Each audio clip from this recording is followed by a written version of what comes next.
At ayun na nga, okay na ba yung mic? Mic check, no? Yun na nga mga Kamachi Woodworks, no? Ito yung project natin dito sa Tandang Sora, Quezon City. Nakakababa lang namin galing Zambales. Ito na kagad yung binanata ng gang natin, no? Ang mga team na bumanat natin ito ay ang team ni Alpi at syempre ni Kuya Nonoy. Yan sila. Tapos wala kami masyadong clip dito habang ginagawa kasi nasa kabilang site ako. Tapos sila dito, talagang medyo pukpukan talaga. Kaya hindi na kami nakapag-assign na mag-video. Although nagsawa na rin naman siguro kayo dun sa mga papakita kung paano ginawa. No? Alam nyo naman na yan kung paano ginagawa. Pero syempre next time, pagka nakastay in ako dun sa site, meron pa rin tayong mga clips na kung paano natin syempre pinagtulong-tulungan matapos yung ating cabinet. So ito yung cabinet natin dito. Sobrang nakakatawa to kasi ang ganda ng color scheme. No? Bago sa mata ulit natin yung color scheme. Dalawang tone ng gray. Siyempre, ang ating crystal white na quartz, no? Itong crystal white na quartz na to, parang ano to pinong-pino yung ano niya. Parang kala white siya. Kala white na crystal white na premium quartz. Napakaganda ng kinalabasan at nagustuhan niya ng ating client. At ito, yan. Sobrang simple lang. Tall cab na merong mga oven and microwave. Laging meron na talaga yung mga cabinets natin at built-in oven and microwave. No? This time, Elba yung brand ng mga ano natin. And then sink natin, may undermount. Gola series pa rin tayo, ano? Gola series pa rin yung ating mga handle. Wala nang handle. At isa sa pinagmamalaki ko dito sa project na to ay ang mga mechanism na ginamit natin ay bloom, ano? So dito, meron tayo ditong bifold na bloom.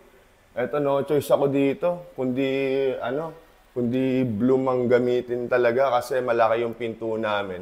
Bloom lang yung merong maximum na 1 meter mahigit kasi normally ang mga bifold hanggang 90-85 cm lang siya pwede. At syempre itong range hood natin ay yan, yung malaki na naka-built-in. And then dito meron tong trash bin supposedly dito. Ayan, dito pala yung trash bin, dito naman yung gasol. At dito, mga tandem box din guys, no? Puro bloom yung mga tandem box ito. Right? Natin, tandem box natin. Ayan, puro bloom, yan yung bloom, no? Napakamahal nga lang talaga yung bloom na yun, pero napakaganda kasi so close talaga siya. Pagka, binalibag mo talaga siya, hindi talaga na, although maganda rin naman yung tandem box natin na sistema at saka alita, pero ito yung isa sa pinakamahal na tandem box, no? Ayan, bloom. No? Tandem box pa lang, mahal-mahal na, isa sa mga, medyo high-end yung kontrata natin dito kay sir. Kaya kailangan natin ng malakasan na mechanism, Iyon. At so, ano pa bang something special dito sa project na to?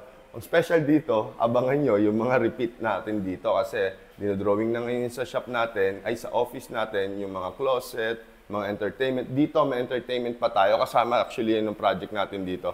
Hindi pa lang siya nakakabit kasi inintay ko muna sila mag-flooring, And then, yun guys, maikling-maikli lang muna yung video natin dito. At sana samahan nyo kami sa susunod namin na mga vlog. Actually, babalik kami ng Zambales kasi dun sa katabing baryo ng San Antonio, sa San Marcelino, meron kami nakuha ulit na project doon. Kaya ang plano ko, mag-stay din ako doon kasi alam nyo naman Zambales, masarap dyan. Full vlog yung ibibigay namin sa inyo doon pagbalik namin doon sa Zambales. For now, project tour lang muna tayo. B-roll tayo. Kuya Matt, let's go!